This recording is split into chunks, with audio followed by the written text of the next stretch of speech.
السلام عليكم ورحمة الله وبركاته. إخواني وأخواتي في الله، عطاء الله وفتح الله ومدد الله ونصر الله هي أحلام أي إنسان في الحياة. أي إنسان يعرف ربنا ويعرف الفارق ما بين المخلوق والخالق، ويعرف اسم الله العظيم. يا جماعة يعني إيه العظيم؟ قال لك العظمة هي التفوق في القوة والقدرة، إن مفيش وجه مقارنة أصلا، مفيش وجه مقارنة ما بين غنى المخلوق وغنى الخالق، ما بين قدرة المخلوق وقدرة الخالق، ما بين رحمة المخلوق ورحمة الخالق، ما بين إمكانيات المخلوق وقدرة الخالق سبحانه وتعالى.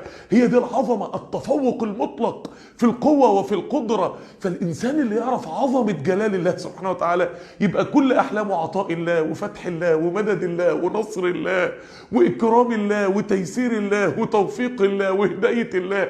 كل حاجة بقى من العطاءات المنهمرة من الله سبحانه وتعالى، مفاتيح عطاء الله ومفاتيح مدد الله ومفاتيح خزائن الله. نتكلم عن مفتاح واحد بس: حالك مع الله في الخلوة. على قدر حالك مع الله في الخلوة على قدر فتح ربنا عليك في عمرك. الخلوة يا جماعة، الخلوة دي من الحاجات اللي ناس كتير مش واخده بالها منها. ناس كتير، جميل قوي صلاة الجماعة من واجبات الإسلام، العبادات، انما الخلوة لما الإنسان بيقفل على نفسه أي مكان، مسجد يبقى فيه لوحده، أوضته وهو لوحده، أي مكان كده، ايه اللي بينه وبين الله بقى؟ ايه اللي بين قلبه وبين الله؟ من الاحاديث العجيبه حديث 7 يظلهم الله بظله يوم لا ظل الا ظله. الشمس على بعد ميل من الرؤوس، الادمغه بتغلي، مليارات البشر بيجروا ورا الانبياء يستغيثوا مش انهم يدخلوا الجنه، يستغيثوا ان الحساب يبدا. عشان كده الشفاعه العظمى: عسى ان يبعثك ربك مقاما محمودا. المفسرين قالوا ده مش ان النبي يشفع للخلق انهم يدخلوا الجنه، قالوا ان النبي يشفع عليه الصلاة والسلام للخلق ان الحساب يبدأ ولو سيقاد بهم الى النار. انتظار مرعب. ارض المحشر دي شيء رهيب. نعوذ بالله من ان نقف في شمس ارض المحشر، نسأل الله ان يرزقنا ان نقف في ظل عرشه يوم لا ظل الا ظله. فالمقصورة الملكية يوم القيامة ظل عرش الله. فالنبي عليه الصلاة والسلام بيقول: 7 يظلهم الله بظل يوم لا ظل الا ظله. نعيم التميز يوم القيامة ونعيم الرحمة من شمس ارض المحشر ومن وقفة ارض المحشر الرهيبة.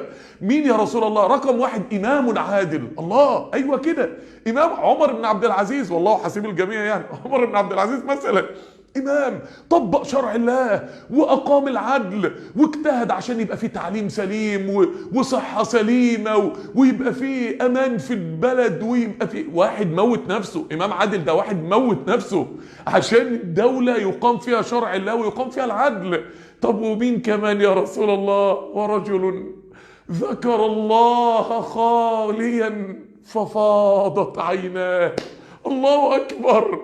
الإمام العادل اللي موت نفسه وقطع يعني بذل جهد رهيب طول عمره عشان يقيم الشريعة ويقيم العدل، يتحط جنبه واحد أو واحدة قعد في أوضة لوحده كده، فتح المصحف أو قعد يذكر الله سبحانه وتعالى وذكر عظمة الله وجلال الله وقدرة الله، نزل من عينه دمعة زي رأس الذبابة يقف بيها جنب عمر بن عبد العزيز في ظل عرش الله. والله حسيب الجميع، نحن لا نقطع لأحد بشيء، ولكن مثلا من باب التقريب للأذهان، يعادل إمام عادل. هو الخلوة مع الله ليها مقام عند ربنا كده. هو لو نجحتي في خاصة حالك بينك وبين ربنا ليك مقام عند ربنا كده. هو الإنسان اللي يقدر يقيم صلة خاصة بين قلبه وبين الله في الخلوة يصل لهذه الدرجة بينه وبين الله، اللي ربنا بقى يوقفه في المقصورة الملكية في ظل عرش الله يوم القيامة. يعملوا ايه في الدنيا؟